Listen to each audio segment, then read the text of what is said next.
Hey everyone, so here we're with Teetotum Games, and we're going to be playing Restart with Antonios and Vangelis. Hello, everyone. Hello, hello. We are going to be playing the Anomie Module, which is going to be released on the Monday the 14th on TTS. Antonios, you're going to be teaching Anomie and also the main game as well here, so do you want to go ahead and start showing off how it all works? Of course, Kenny. Thank you.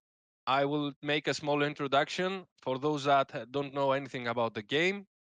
So, in Restart, we are time travelers, and we are coming from a dystopia future. In our game, we're coming from a world without laws, and we're trying to change the course of events in order to save our future. The game is played over 3 rounds, and in each round, we take turns performing actions trying to gain prosperity points. Obviously, at the end of the game, the player with the most points is the winner. Each turn of a player has 4 phases, and I can show you these 4 phases right in my player board here, which we call it mine board. So we have these 4, let's say, phases, 4 white segments here in this line in my board. So it's the first one, the study phase. The second one, it's the perception phase. The third one is the intelligence, and the fourth one, it's the memory phase. I will start explain the phases a little bit different. It's easier that way. I will explain the second phase first. So in in the perception phase, we are trying to move our future and past self into the grid. As you can see here, there is the grid. We call it space-time grid, a grid of cards representing the past in the bottom line, the present in the medium line, and the future in the top line. So we are moving our past and future selves. We need to start with our past self in the past, obviously. But our future self is a time traveler, so he can travel in any space. With the only exception, he cannot meet with his past self because of the time travel paradox, and neither he can meet with another time traveler. The purpose of that is to try to create chains that represent events on the space-time grid in order to make things better for our future. For example, I have a chain. Let me show you one. Let's say this one. So I have this chain, and I'm trying to complete this color pattern in the space-time grid. As you can see, there is a blue one here. So I need another blue one here. I can travel here. There is a green here, and I need also a yellow there.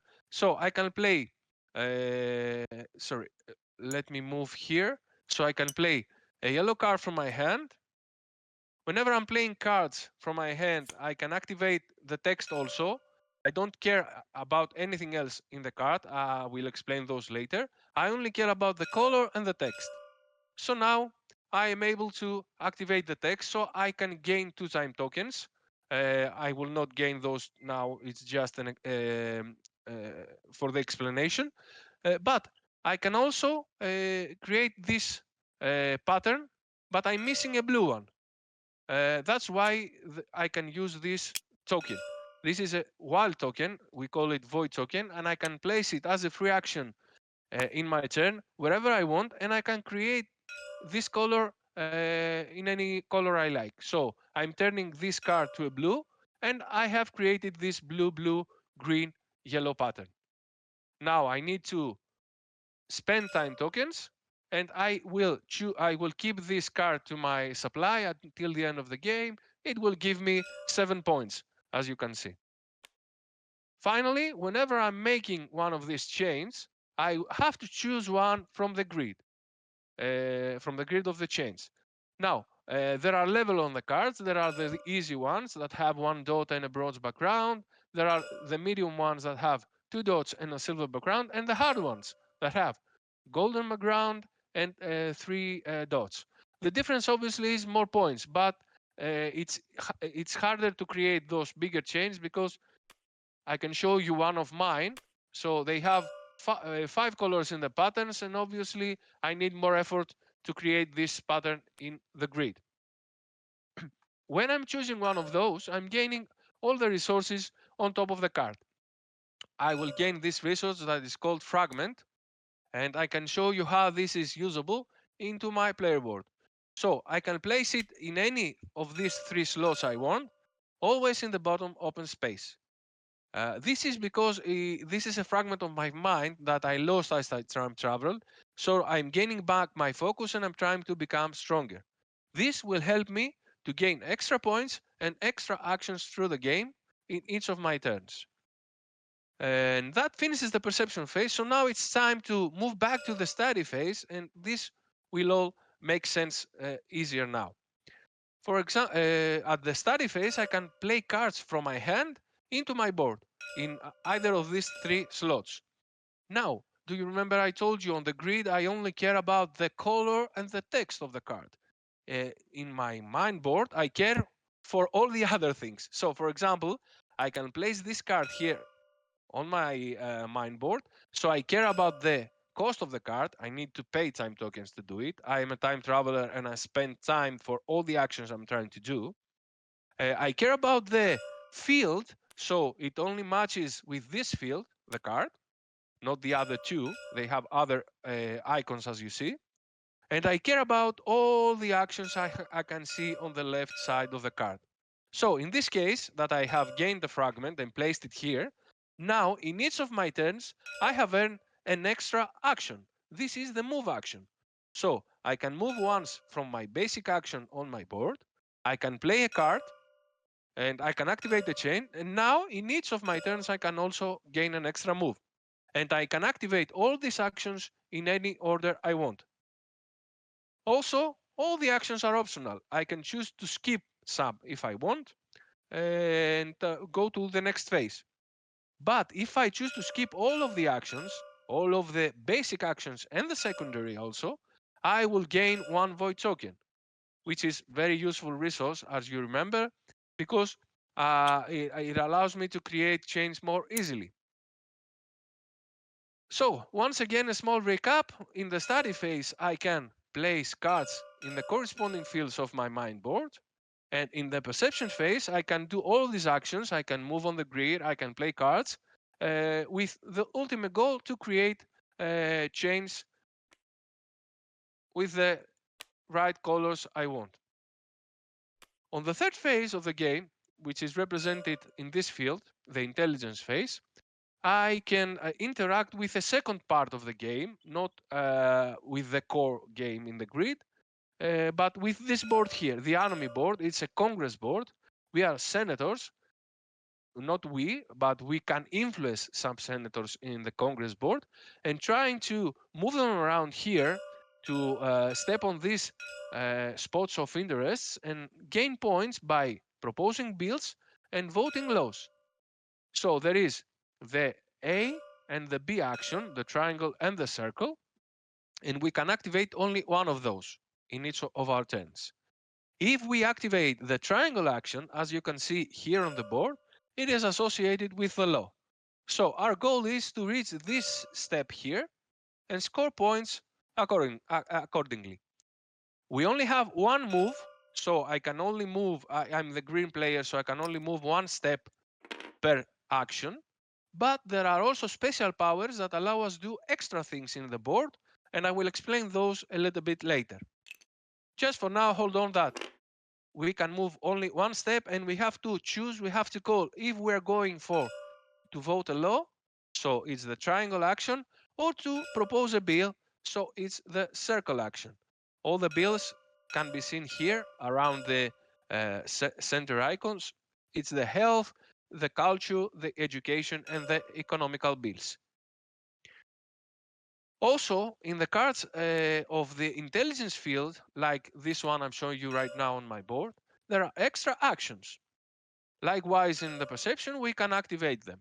For example, I have managed to place all the 4 fragments here, up to here.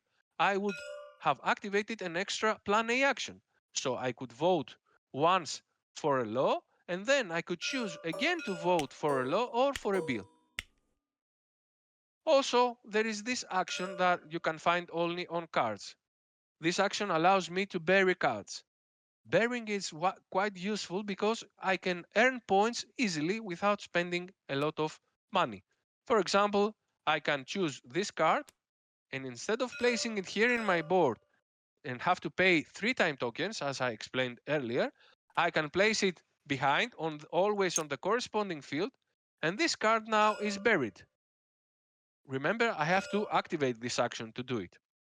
Now, if I bring again the card back, you can see that it had 2 points on these fields. If I manage to place fragments on these 3 spaces here, this card will give me 2 points at the end of the game. Not only this one, all the cards that I can stack either buried or started on top of my mine board. So this is another way, an easy way to gain points through the game. Again, a small recap just to remind you everything.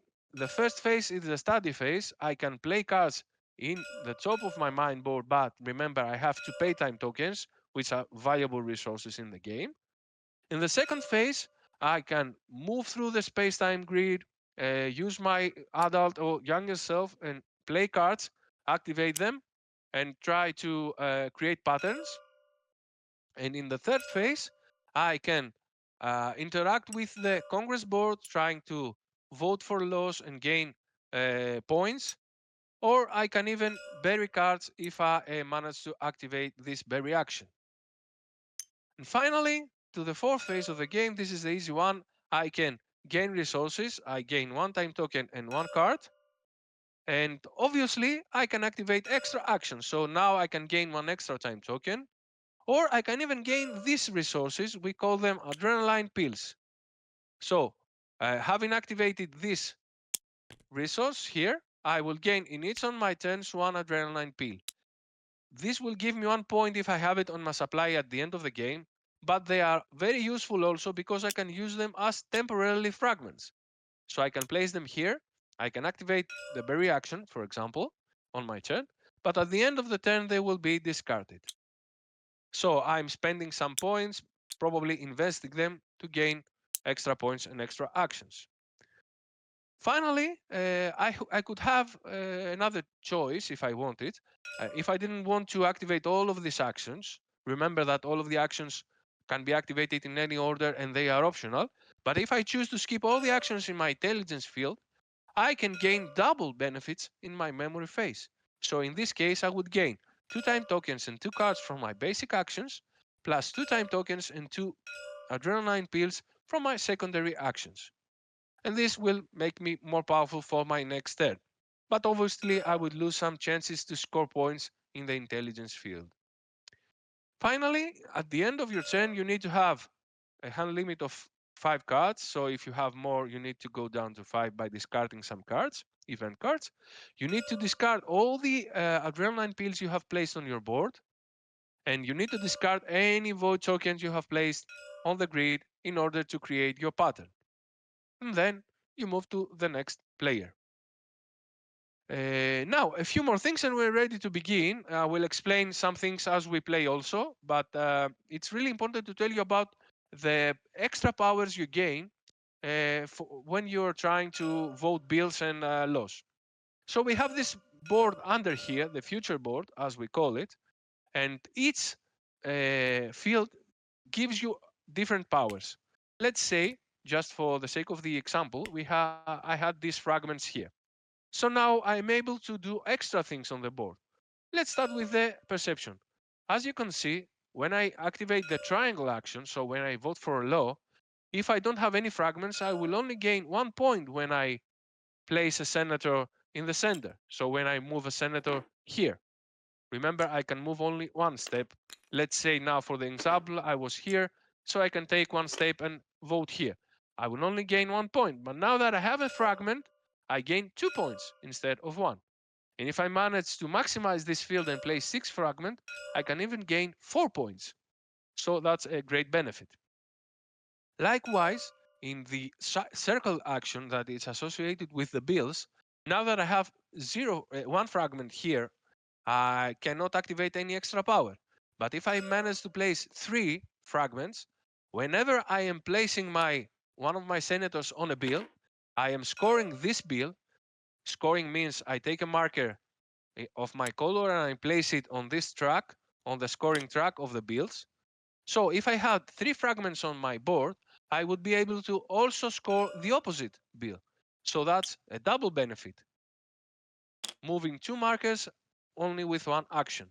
And if I manage to place 6 fragments, I can activate any of the extra bills I want, not only the opposite one, but if it suits me better, I can gain the health bill when I'm proposing the economical bill. So this is the first power that I can activate when I'm, I have fragments in my perception field. The second power is a very interesting one. It is called maneuver. As you can see, when I have 0 fragments, I don't gain anything. But with only 1 fragment, I can maneuver through obstacles or through my opponents. So this is an obstacle, for example. This is called veto token, and is I cannot move either on it or uh, pass it in any way, except if I have the maneuver action. So now that I have a maneuver action, let's say I'm choosing to play a plan A action, I can use the maneuver and pass one obstacle. So I am here now, and I can do an extra move from my action. So I can move once, and then I can score this law. So a very useful action. And even if I manage to have more fragments, I can do that maneuver over 2 or over even 3 obstacles. Remember, I can do it only on one direction, though. I cannot change directions while I am maneuvering. So that's a very useful action if I am out of the game and I want to make a very quick move to get back in the center positions that give me points. And finally, in the memory field, there is also a very interesting power that gives me extra points trying to, let's say, exploit my opponents. Let's say the yellow player was here and he has voted for a law, and that was my turn. So I have 2 fragments in my memory field. That means I can stack myself underneath another player. This is called the support action. So I am asking for the other players to support me. So I can take a maneuver, and with my move then, I can go underneath the yellow player because I have the power in my memory field, and that gives me double points. So instead of 2 points, here I would score 4 points, but I will also give 2 points to the yellow player. The catch is that now I am trapped. I cannot escape. I cannot move again unless I use my maneuver action. And this is called breakout. So I can move back to my starting position, either of these 3 starting positions. So I gain something, I lose something. And of course, there is a third level of maneuver you can do. So the yellow player, if he had the power, he could come here and come underneath me.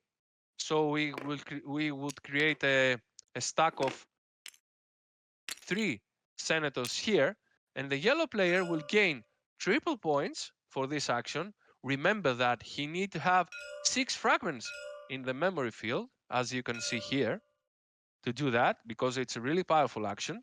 But it will grant him triple points according to the power in their intelligence field, and I will only gain single points. So these are the powers, more or less. We will see them thoroughly as we play. One last thing I'd like to say is that we start with some asymmetrical characters. I have a character that is called the fork, is good at handling resources. So every time I'm creating a chain in the space-time grid, I'm gaining back 1 time token. And there is another character also that the yellow player has, Vangelis. He's the judge, and he wants to use adrenaline pills instead of taking them to throw them away and gain a void token to use on the space-time grid. Very helpful when you want to create chains. And also there's a purple player that Ken is playing. he's a good sailor, a good navigator, let's say, so he can navigate very well through the space-time grid. So whenever he's using a void token from his supply, he can take one extra from the general supply to use it also. A powerful action when you want to create chains. So I'm the first player. I have the first player marker here. So I will begin my turn. And I would like also to explain a few things for the setup of each player.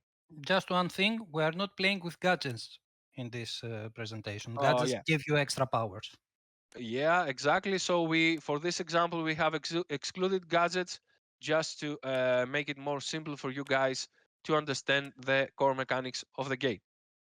Uh, okay, I need to take my card from here also, I think. Yes, perfect. So now that I'm back to the right hands in my cards in my hand, we can start. So as I was saying, there is three actions we need to do for our setup.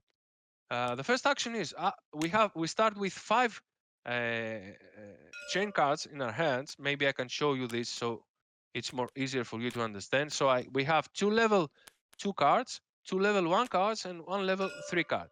So I will check the space-time grid now and see which of these cards suits me better, and I can keep them to my supply. So I will take this one, obviously, and I will also keep this one and probably a small one. So I will discard the other two and I will place them at the bottom of the deck.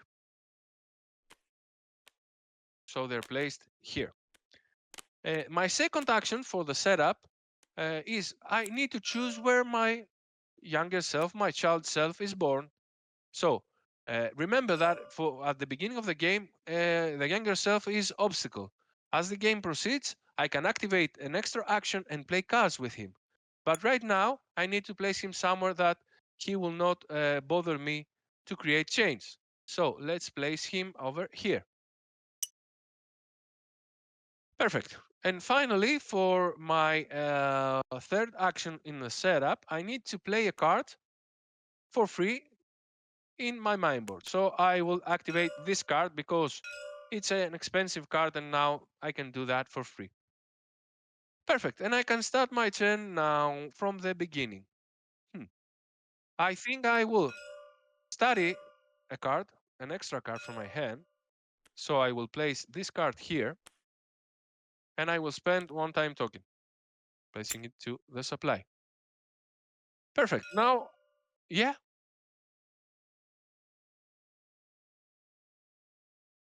exactly. But when it is your turn, because a lot of things are going to change now when I play on the space time grid.